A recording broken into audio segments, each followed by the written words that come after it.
أكبر. الله أكبر.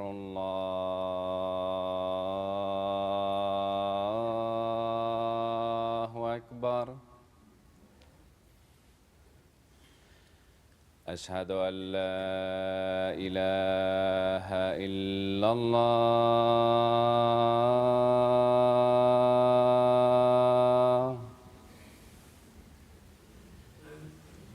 أشهد أن لا إله إلا الله.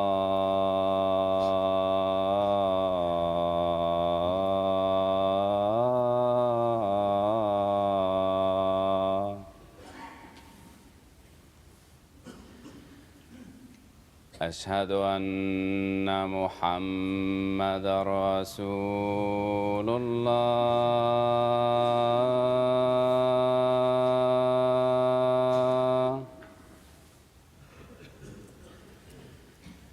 أشهد أن محمدًا رسول الله.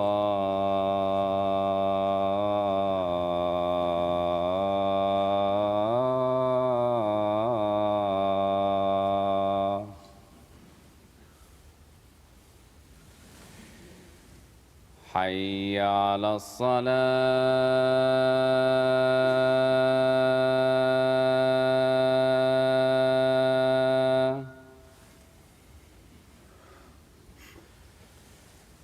حي على الصلاة.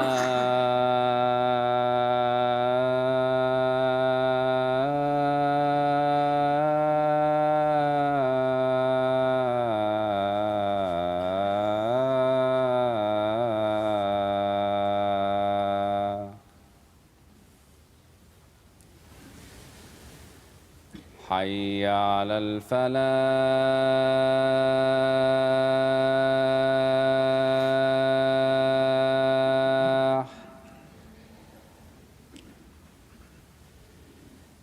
حي على الفلاح.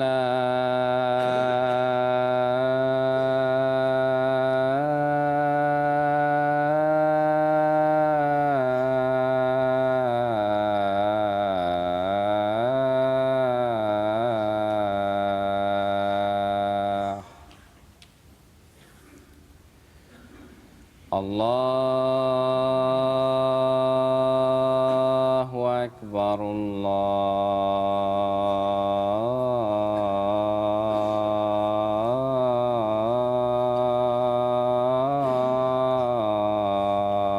الله أكبر. لا إله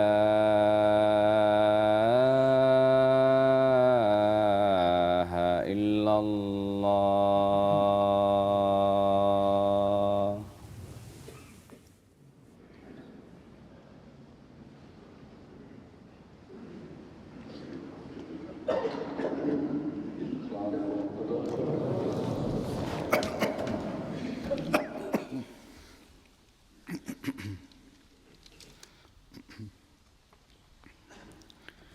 أشهد أن لا إله إلا الله وحده لا شريك له وأشهد أن محمدًا عبده ورسوله. أما بعد فأعوذ بالله من الشيطان الرجيم. بسم الله الرحمن الرحيم. الحمد لله رب العالمين. الرحمن الرحيم. مالك يوم الدين. إياك نعبد وإياك نستعين. اهدنا الصراط المستقيم. صراط الذين أنعمت عليهم غير المغضوب عليهم ولا الضالين.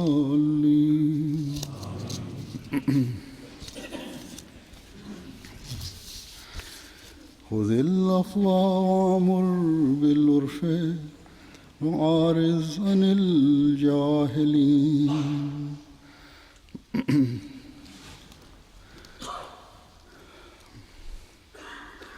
عفو اختیار کر اور معروف کا حکم دے اور جاہلوں سے کنارہ کشی اختیار کر.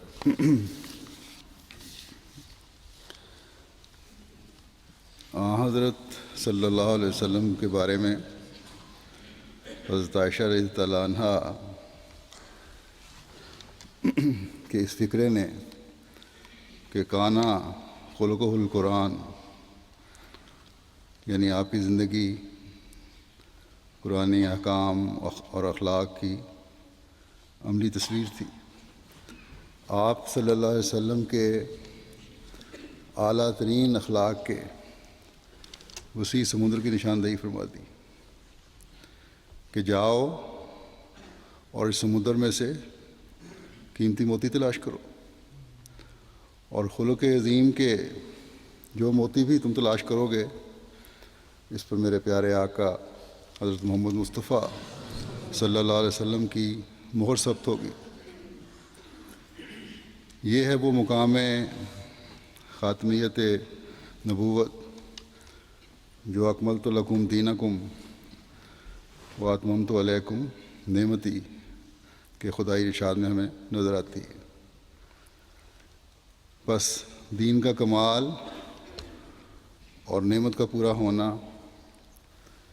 حضرت صلی اللہ علیہ وسلم پر آخری شرعی کتاب اتار کر اللہ تعالیٰ نے آپ کی ذات میں پورا فرما دیا.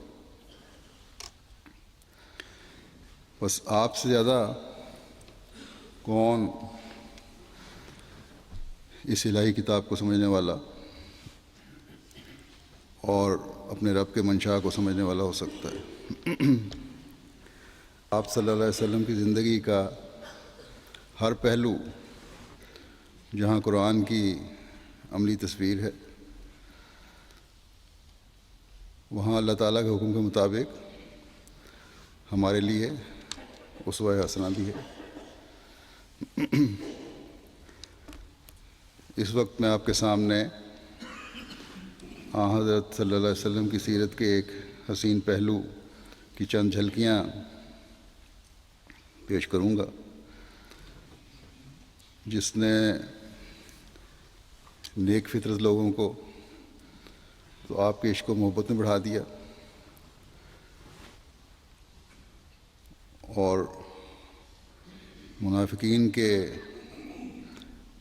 گند سے صرف نظر کرتے ہوئے جب آپ نے یہ خلق دکھایا کہ وہ عارض عن الجاہلین، تو دنیا پر ان لوگوں کی فطرت واضح ہو گئی.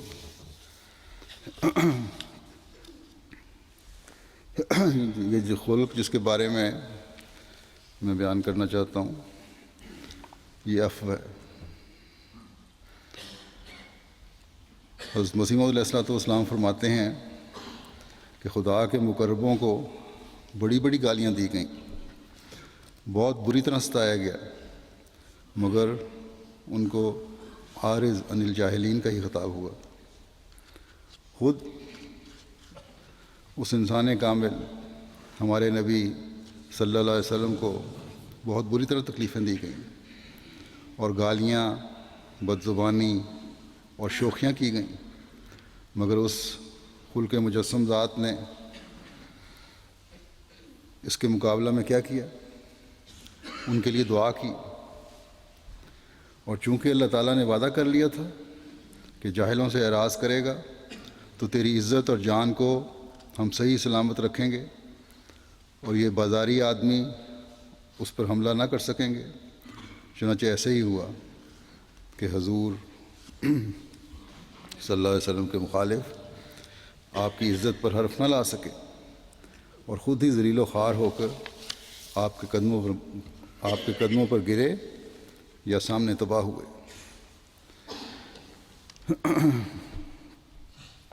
کہنے کا تو یہ ایک عام سی بات ہے، لیکن مسلسل ظلموں میں سے خود بھی اور اپنے صحابہ کو بھی گزرتے ہوئے دیکھنا، اور پھر جب طاقت آتی ہے تو عفو کا ایک ایسا نمونہ دکھانا جس کی مثال جب سے کہ دنیا قائم ہوئی ہے ہمیں نظر نہیں آتی۔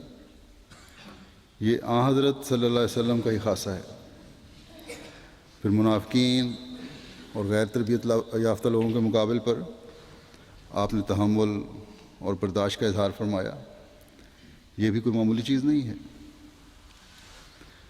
اگر انصاف کی نظر سے دیکھنے والا کوئی تاریخ دان ہو تو باوجود مذہبی اختلاف کے یہ کہے بغیر نہیں رہ سکتا کہ آپ کی برداشت اور عفو اور ہر خلق کا نمونہ بے مثال تھا۔ اور لکھنے والے بعض ہندو بھی ہیں، بعض عیسائی بھی، جنہوں نے لکھا ہے۔ بہرحال اس وقت میں چند واقعات بیان کرتا ہوں جو آن حضرت صلی اللہ علیہ وسلم کے عفو کے خلق عظیم پر کچھ روشنی ڈالتے ہیں۔ پہلے میں عبداللہ بن ابی بن سلول کے واقعات لیتا ہوں، جو رئیس المنافقین تھا۔ ظاہر میں گو آن حضرت صلی اللہ علیہ وسلم کی اطاعت کو منظور کر لیا تھا، لیکن آن حضرت صلی اللہ علیہ وسلم کی ذات پر غلیظ حملے کرنے کا کوئی دقیقہ نہ چھوڑتا تھا۔ مدینہ میں رہتے ہوئے مسلسل یہ واقعات ہوتے رہتے تھے۔ اس کی دشمنی اصل میں تو اس لیے تھی کہ آن حضرت صلی اللہ علیہ وسلم کے مدینہ ہجرت سے پہلے مدینہ کے لوگ اسے اپنا سردار بنانے کا سوچ رہے تھے، لیکن آپ کے مدینہ آمد کے بعد جب آپ صلی اللہ علیہ وسلم کو ہر قبیلے اور مذہب کی طرف سے سربراہ حکومت کے طور پر تسلیم کر لیا گیا، تو یہ شخص آپ صلی اللہ علیہ وسلم سے ظاہر میں تو نہیں لیکن اندر سے، دل سے خلاف تھا، اور اس کی مخالفت مزید بڑھتی گئی، اس کا کینہ اور رنجشیں مزید بڑھتی گئیں۔ ایک روایت میں آپ صلی اللہ علیہ وسلم کے مدینہ جانے کے بعد اور جنگ بدر سے پہلے کا ایک واقعہ ملتا ہے، جس سے عبداللہ بن ابی بن سلول کے دل کے بوس اور کینے اور اس کے مقابلے پر آپ کے صبر کا اظہار ہوتا ہے۔ اور یہ اظہار جو دراصل عفو تھا، یہ اس وقت اور بھی روشن ہو کر چمکتا ہے جب بعد کے واقعات اور آپ صلی اللہ علیہ وسلم کا رد عمل ظاہر ہوتا ہے۔ بہرحال روایت میں آتا ہے، امام زہری روایت کرتے ہیں کہ مجھے عروہ بن زبیر نے بتایا کہ اسامہ بن زید رضی اللہ عنہما نے مجھے بتایا کہ رسول اللہ صلی اللہ علیہ وسلم فد کے علاقہ کی ایک چادر ڈال کر گدھے پر سوار ہوئے، اپنے پیچھے اسامہ بن زید کو بٹھایا اور سعد بن عبادہ رضی اللہ عنہ کی عیادت کے لیے بنو حارث بن خزرج میں واقعہ بدر سے پہلے تشریف لے جا رہے تھے، یعنی جنگ بدر سے پہلے، کہ ایک ایسی مجلس کے پاس سے گزرے جس میں عبداللہ بن ابی بن سلول بیٹھا ہوا تھا۔ اس نے اسلام قبول نہیں کیا تھا اس وقت۔ حضور صلی اللہ علیہ وسلم نے دیکھا اس مجلس میں مسلمان بھی بیٹھے ہیں، بت پرست بھی ہیں اور یہودی بیٹھے ہیں، اور اسی مجلس میں عبداللہ بن رواحہ بھی بیٹھے ہوئے تھے۔ جب اس مجلس والوں پر گدھے کے پاؤں سے اٹھنے والی دھول پڑی تو عبداللہ بن ابی بن سلول نے اپنی چادر سے ناک کو ڈھانک لیا، پھر کہا ہم پر مٹی نہ ڈالو۔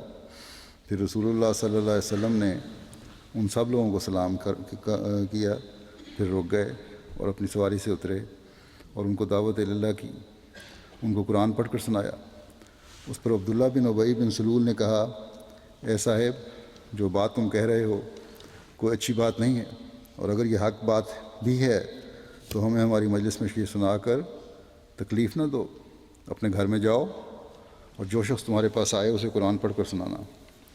عبداللہ بن ابی بن سلول کی یہ باتیں سن کر حضرت عبداللہ بن رواحہ رضی اللہ عنہ نے کہا، کیوں نہیں یا رسول اللہ، آپ ہماری مجالس میں آ کر قرآن سنایا کریں، کیونکہ ہم قرآن کو سننا پسند کرتے ہیں۔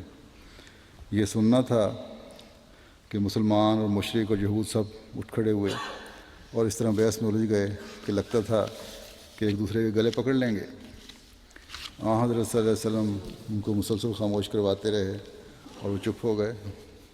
جب خاموش ہو گئے تو آپ اپنی سواری پر سوار ہوئے اور سعد بن عبادہ کے پاس پہنچے اور اس کو جا کے بتایا ان کو، سعد بن عبادہ کو، کہ ابو حباب یعنی عبداللہ بن ابی بن سلول نے کیا کہا ہے۔ اس نے یہ بات کی ہے۔ تو سعد بن عبادہ نے عرض کی، یا رسول اللہ، اس سے عفو اور درگزر کا کام کا سلوک فرمائیں۔ اس ذات کی قسم جس نے آپ پر قرآن کریم جیسی عظیم کتاب نازل کی ہے، اللہ تعالیٰ اس حق کو لے آیا جس کو اس نے آپ پر نازل فرمایا۔ اس سرزمین کے لوگوں نے یہ فیصلہ کیا تھا کہ وہ عبداللہ بن ابی بن سلول کو تاج پہنا کر اپنا بادشاہ بنا لیں اور اس کے دست و بازو کو مضبوط کریں۔ پھر جب اللہ تعالیٰ نے ان کے اس فیصلے سے، اس حق کے باعث جو اللہ تعالیٰ نے آپ کو عنایت فرمایا ہے، انکار کر دیا تو اس سے اس کو بڑا دکھ پہنچا۔ اس وجہ سے اس نے آپ سے یہ بدسلوکی کی ہے۔ رسول اللہ صلی اللہ علیہ وسلم نے اس سے عفو کا سلوک فرمایا۔ یہ اس وجہ سے نہیں فرمایا کہ سعد بن عبادہ نے کوئی بات کی تھی کہ سلوک فرمایا عفو کا، بلکہ آپ نے تو بات اس کو بتانے کے لیے کی تھی کہ اس طرح یہ سلوک میرے ساتھ آج اس نے کیا ہے، لیکن میں تو بہرحال عفو کا سلوک کرتا چلا جاؤں گا۔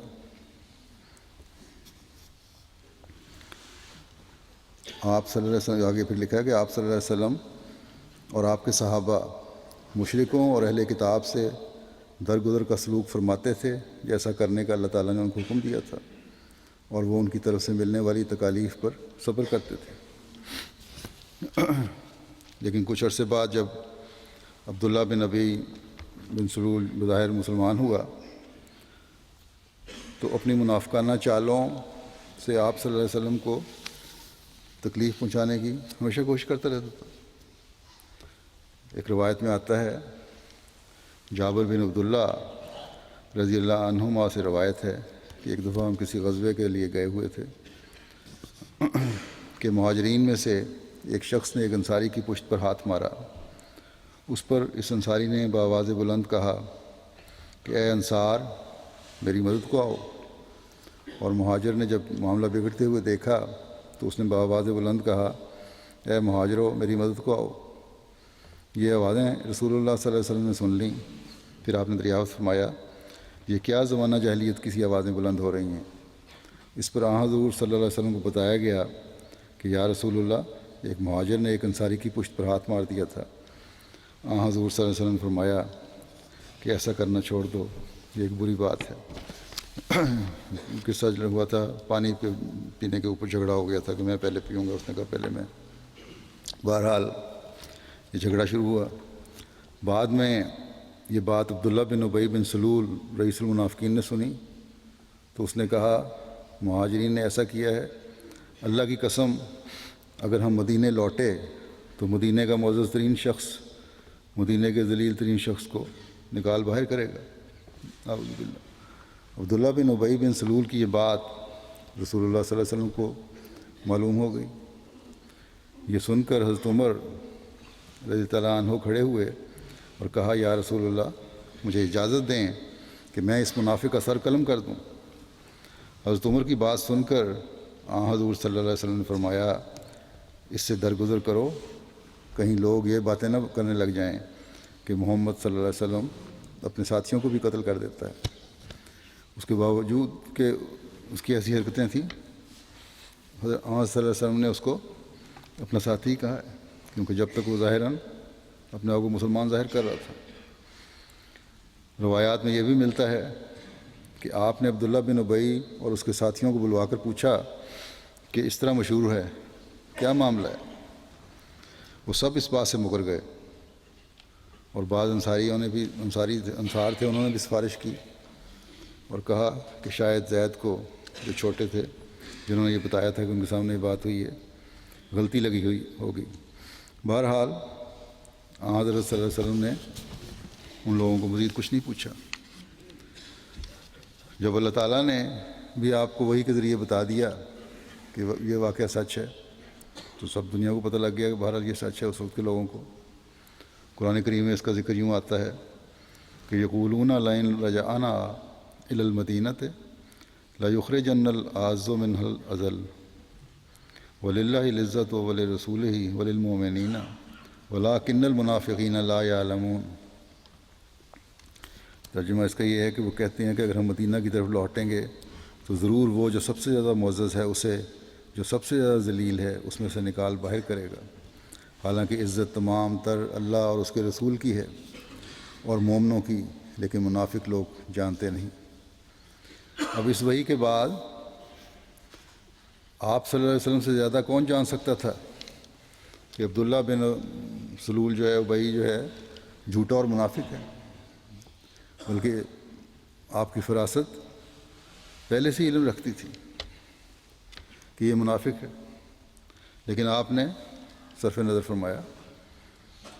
بلکہ مدینہ داخل ہونے سے پہلے جب عبداللہ بن ابی کے بیٹے نے، جو ایک مخلص مسلمان نوجوان تھا، آپ کے سامنے عرض کی کہ یہ بات میں نے سنی ہے، اور اگر آپ صلی اللہ علیہ وسلم کا ارادہ ہے کہ اس کو قتل کرنا ہے تو مجھے حکم دیں کہ میں اسے اپنے باپ کی گردن اڑا دوں، کیونکہ زمانہ جاہلیت کی رگ کسی اور نے اگر قتل کیا، یہ سزا دی اسے، تو کہیں میری زمانہ جاہلیت کی رگ نہ پھر پھڑک اٹھے اور میں اس شخص کو میں قتل کر دوں جس نے میرے باپ کو قتل کیا ہو۔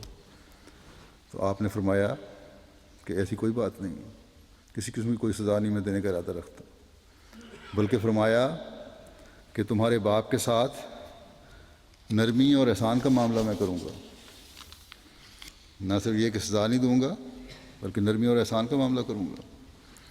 پھر اس سفر میں، یہی سفر تھا جس میں حضرت عائشہ رضی اللہ تعالیٰ عنہ غلطی سے پیچھے رہ گئی تھی جب قافلہ اپنی جگہ سے کوچ کیا تو، اور بعد میں ایک صحابی نے جو قافلہ چلے جانے کے بعد میدان کا جائزہ لے رہے تھے کہ کوئی چیز رہ تو نہیں گئی، جب آپ کو دیکھا تو انا للہ پڑھا، جس سے آپ حضرت عائشہ اس کو سوئی ہوئی تھی، آپ کی آنکھ کھل گئی، آپ نے فوراً اپنے اوپر چادر اوڑھ لی، ان صحابی نے اپنا اونٹ لا کر پاس بٹھا دیا اور آپ اس اونٹ پر بیٹھ گئیں۔ جب چل پڑے، جب یہ لوگ قافلے سے ملے ہیں تو انہی منافقین نے طرح طرح کی افواہیں پھیلانا شروع کر دیں حضرت عائشہ کے بارے میں، غلط قسم کے الزام نعوذ باللہ حضرت عائشہ پر لگائے گئے۔ آپ صلی اللہ علیہ وسلم کو یہ باتیں سن کر بڑی بے چینی تھی۔ حضرت عائشہ پہ الزام لگانا اصل میں تو حضرت صلی اللہ علیہ وسلم کی کوئی نقصان پہنچانے والی بات تھی یا کوشش تھی۔ ایک دن جب یہ واقعہ ہو گیا اور مدینہ پہنچ گئے تو ایک دن آپ صلی اللہ علیہ وسلم نے مسجد میں تشریف لائے، وہاں اپنی تقریر فرمائی اور فرمایا، جس کا ایک فقرہ یہ تھا، پہلا کہ مجھے میرے اہل کے بارے میں بہت دکھ دیا گیا ہے، لیکن آپ صلی اللہ علیہ وسلم نے منافقین کے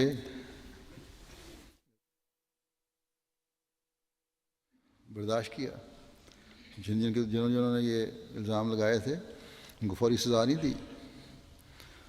اللہ تعالیٰ کی طرف سے جب حضرت عائشہ کی بریت کی وحی ہوئی تو تب بھی ان لوگوں کو سزا نہیں دی، ان کے بارے میں یہ پتہ تھا کہ الزامات لگا رہے ہیں، بلکہ عفو سے کام لیا۔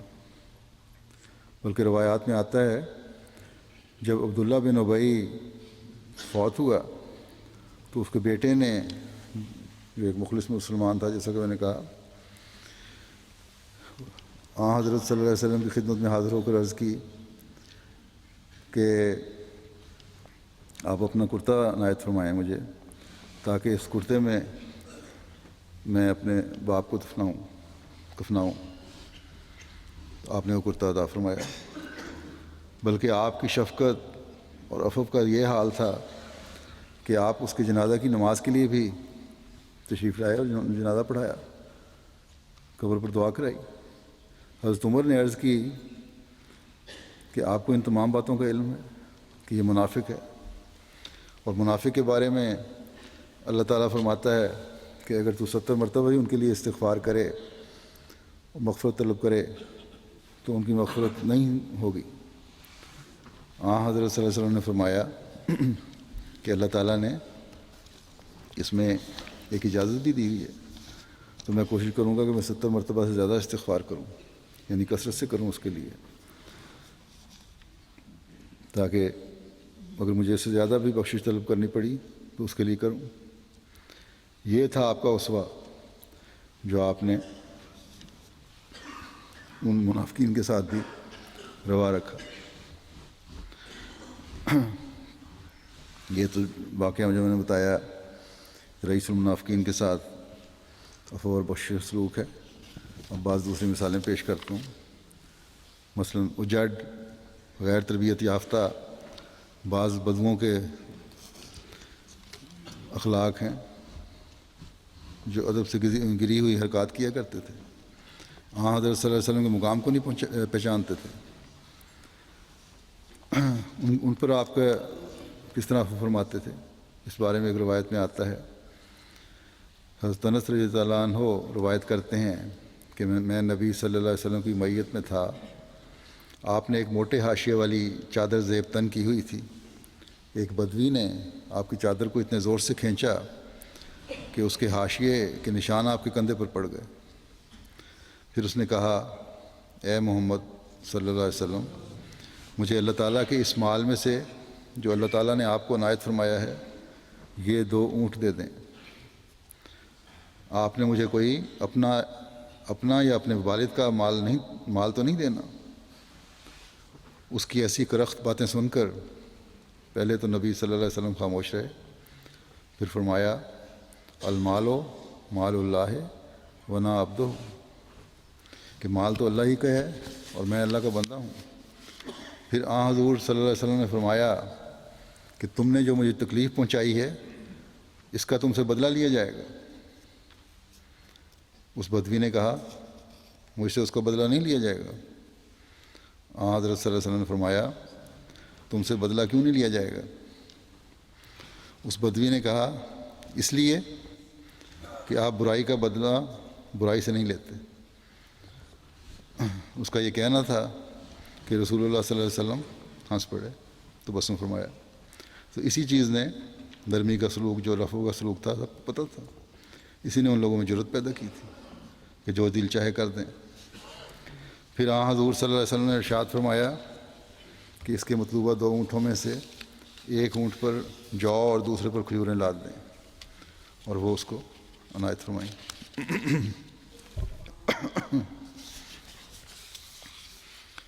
پھر مخالفین اسلام کے ساتھ عفو کس طرح فرمایا آپ نے، کیا سلوک فرمایا عفو کا، اس کی چند مثالیں پیش کرتا ہوں۔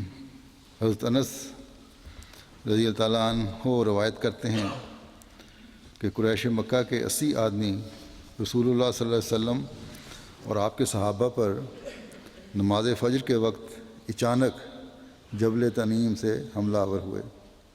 ان کا ارادہ یہ تھا کہ رسول اللہ صلی اللہ علیہ وسلم کو قتل کر دیں، مگر ان کو پکڑ لیا گیا۔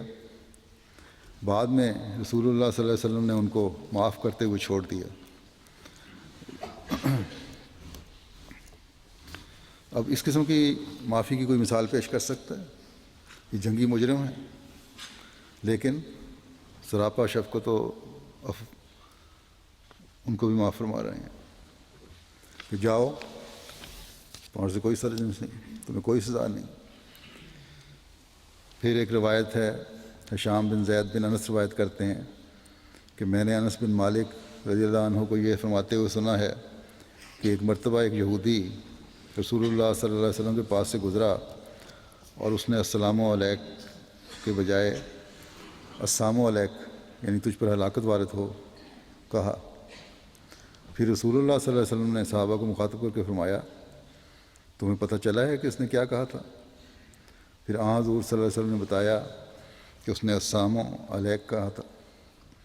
صحابہ رضوان اللہ علیہم نے یہودی کی حرکت دیکھی تو حضرت صلی اللہ علیہ وسلم سے دریافت کیا کیا ہم اس کو قتل نہ کر دیں؟ حضور صلی اللہ علیہ وسلم نے فرمایا کہ نہیں، اسے قتل نہیں کرنا۔ ایک سبق یہ بھی دے دیا کہ میری شفقت صرف اپنوں پر نہیں، غیروں پر بھی ہے، جو مجھ پر ظلم کرنے والے ہیں ان پر بھی ہے۔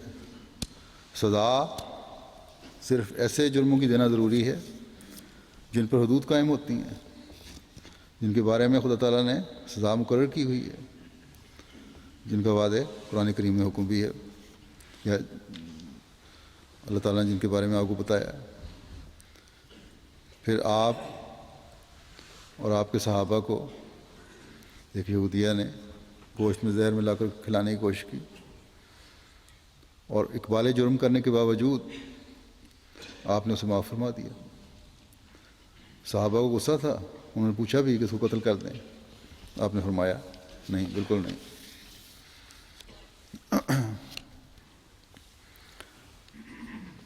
وحشی کی ایک لمبی روایت ہے، حضرت حمزہ رضی اللہ عنہ کو جنگ احد میں شہید کرنے کے بعد کہتے ہیں کہ میں مکہ میں واپس آ گیا، اس نے حضرت حمزہ کو شہید کیا تھا، اور یہیں اپنی زندگی کے دن گزارتا رہا، یہاں تک کہ مکے میں ہر طرف اسلام پھیل گیا۔ پھر میں طائف چلا گیا، طائف والوں نے رسول اللہ صلی اللہ علیہ وسلم کے پاس اپنے سفیر بھیجے اور مجھے کہا کہ حضرت صلی اللہ علیہ وسلم سفیروں سے انتقام نہیں لیتے۔ چنانچہ میں بھی طائف والوں کے سفیروں کے ساتھ ہو لیا، یہاں تک کہ میں رسول اللہ صلی اللہ علیہ وسلم کی خدمت میں حاضر ہو گیا۔ جب حضور صلی اللہ علیہ وسلم نے مجھے دیکھا تو دریافت کیا کیا تم وحشی ہو؟ میں نے کہا جی میں وحشی ہوں۔ حضور صلی اللہ علیہ وسلم نے فرمایا تم نے ہی حمزہ کو قتل کیا تھا؟ وحشی کہتے ہیں کہ میں نے عرض کی جیسے آپ نے سنا ہے ایسا ہی معاملہ ہے۔ حضور صلی اللہ علیہ وسلم نے یہ کہتے ہیں کہ حضور صلی اللہ علیہ وسلم نے میری خطائیں معاف کرتے ہوئے مجھے کہا کہ کیا تمہارے لیے ممکن ہے کہ تم میرے سامنے نہ آیا کرو؟ وحشی کہتے ہیں کہ حضور صلی اللہ علیہ وسلم کے اس ارشاد کے بعد میں مدینہ سے چلا آیا۔ آپ صلی اللہ علیہ وسلم کے عفو کی انتہا کا اس بات سے مزید پتہ چلتا ہے کہ جب حضرت صلی اللہ علیہ وسلم سے وحشی سے مزید سوال کیے حضرت حمزہ کی شہادت کے بارے میں کہ کس طرح شہید کیا تھا اور پھر کیا کیا تھا، تو صحابہ کہتے ہیں کہ اس وقت آپ صلی اللہ علیہ وسلم کی آنکھوں سے آنسو رواں تھے۔ اپنے چچا کی یاد تازہ ہونے پر یقیناً یہ آنسو نکلے ہوں گے۔ وہ چچا جس نے ابو جہل کے مقابلے میں آپ کا ساتھ دیا تھا اور آپ کے حق میں کھڑے ہوئے تھے، لیکن حضرت حمزہ کے قاتل سے قدرت رکھنے کے باوجود شفقت اور عفو کا سلوک فرمایا آپ نے اور وحشی کو معاف فرمایا۔ فتح مکہ کے بعد حضور صلی اللہ علیہ وسلم نے اکرمہ رضی اللہ عنہ بن ابو جہل کے قتل کا حکم دیا تھا، کیونکہ یہ جنگی مجرم تھا۔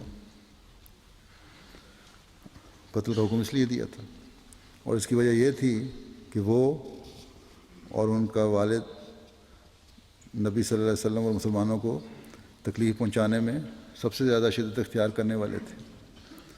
جب اکرمہ کو یہ خبر ملی کہ نبی صلی اللہ علیہ وسلم نے اس کے قتل کا حکم دے دیا ہے تو وہ یمن کی طرف بھاگ گیا۔ اس کے پیچھے پیچھے اس کی بیوی جو اس کی چچا زاد تھی اور حارث بن ہشام کی بیٹی تھی، اسلام قبول کرنے کے بعد گئی۔ اس نے اسے ساحل سمندر پر کشتی میں سوار ہونے کا منتظر پایا، انتظار میں کھڑا تھا، کشتی آئے تو میں سوار ہو کر جاؤں یہاں سے۔ ایک روایت یہ بھی ہے کہ اکرمہ کو اس کی بیوی نے کشتی میں سوار پایا اور اسے اس کے مکالمے کے بعد واپس لے آئی کہ اے میرے چچا زاد، میں تیرے پاس سب سے زیادہ صلہ رحمی کرنے والے، سب سے زیادہ نیک سلوک کرنے والے اور لوگوں میں سے سب سے بہتر کے پاس سے آئی ہوں، یعنی حضرت صلی اللہ علیہ وسلم کے پاس سے۔ تم اپنے آپ کو برباد نہ کرو، میں نے تمہارے لیے امان طلب کر لی ہے، آ جاؤ واپس۔ حضرت صلی اللہ علیہ وسلم تمہیں معاف کر دیں گے، کچھ نہیں کہا جائے گا۔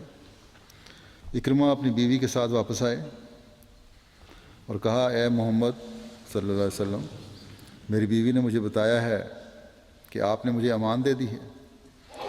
حضور صلی اللہ علیہ وسلم نے فرمایا وہ درست کہتی ہے، آپ کو امان دی گئی۔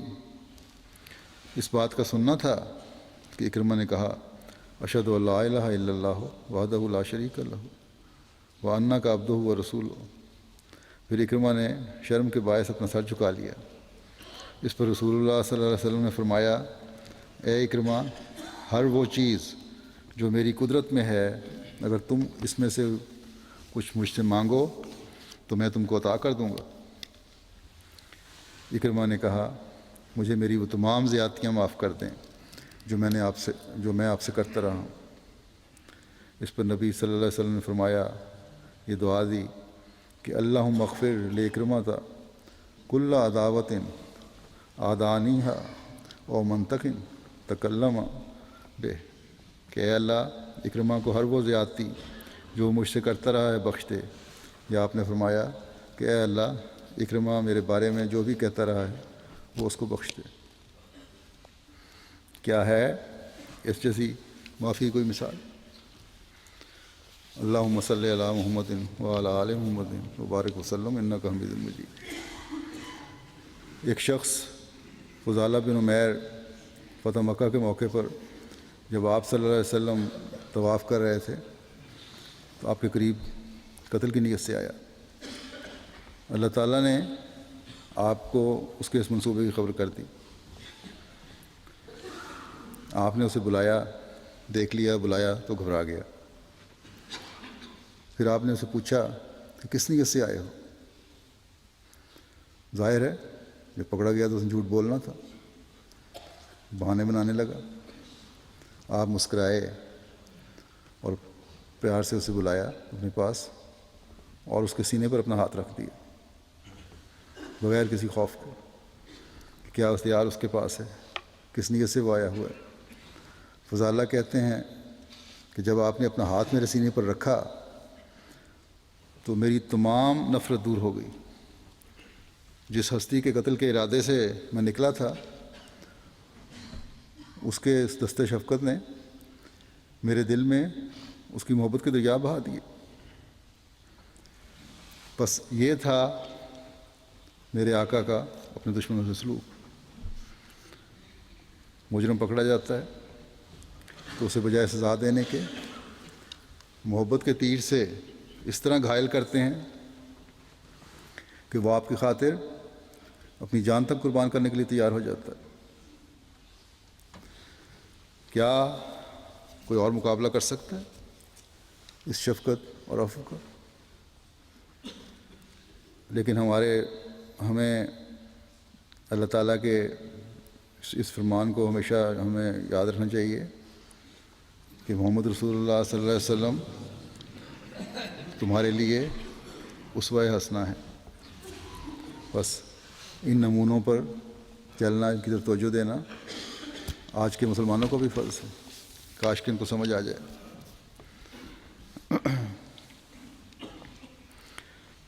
ام المومنین حضرت عائشہ رضی اللہ تعالیٰ عنہا روایت کرتی ہیں کہ رسول اللہ صلی اللہ علیہ وسلم کو جن بھی دو معاملات میں سے ایک کو اختیار کرنے کی اجازت دی گئی، آپ نے ان میں سے آسان ترین کو اختیار فرمایا، سوائے اس کے کہ اسے اختیار کرنا گناہ ہوتا، اور وہ اگر اسے اختیار کرنا گناہ ہوتا تو آپ اس سے لوگوں میں سے سب سے زیادہ دور بھاگنے والے ہوتے۔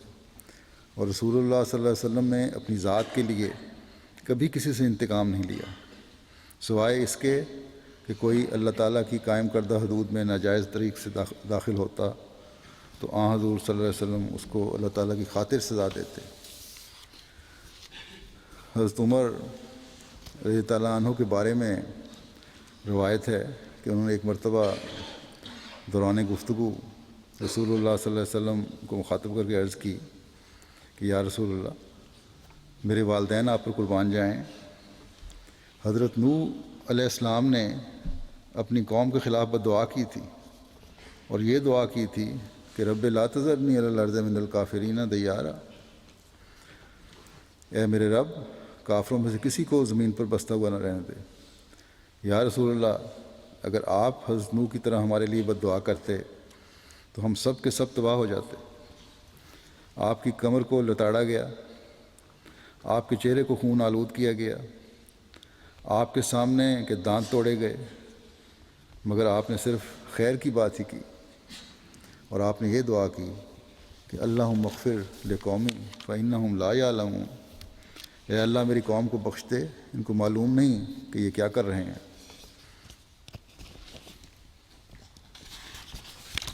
حضرت مسیح موعود علیہ الصلوۃ والسلام فرماتے ہیں کہ حضرت خاتم الانبیاء صلی اللہ علیہ وسلم نے مکے والوں اور دوسرے لوگوں پر بکلی فتح پا کر اور ان کو اپنی تلوار کے نیچے دیکھ کر پھر ان کا گناہ بخش دیا، اور صرف انہی چند لوگوں کو سزا دی جن کو سزا دینے کے لیے حضرت احدیت کی طرف سے قطعی حکم وارد ہو چکا تھا، اور بجز ان ازلی ملعونوں کے ہر یک دشمن کا گناہ بخش دیا، اور فتح پا کر سب کو لا تثریب علیکم اليوم کہا، اور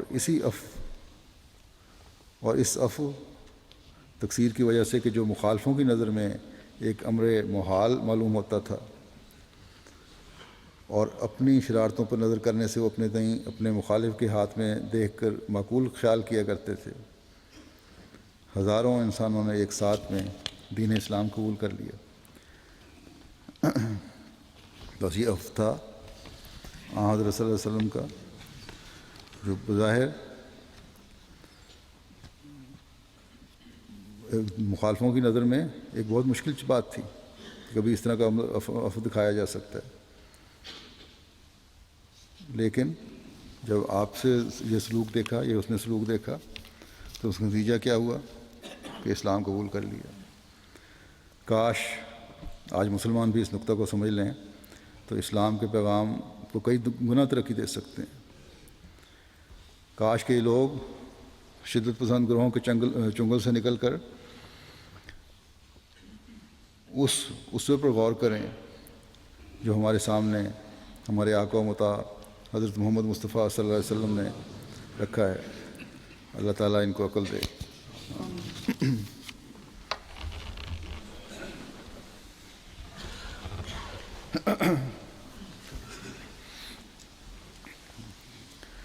الحمد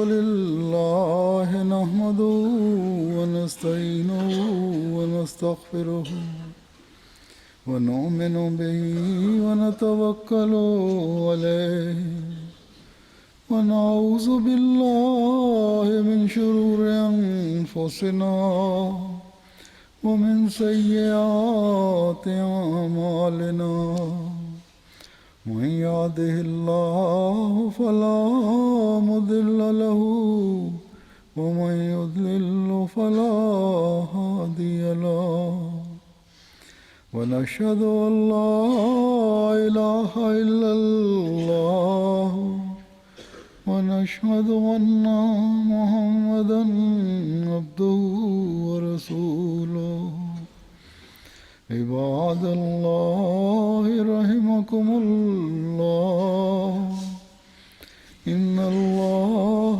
يأمر بالعدل والإحسان وإيتاء ذي القربى وينهى عن الفحشاء والمنكر والبغي يعظكم لعلكم تذكرون اذكروا الله يذكركم وادعوه يستجب لكم ولذكر الله أكبر.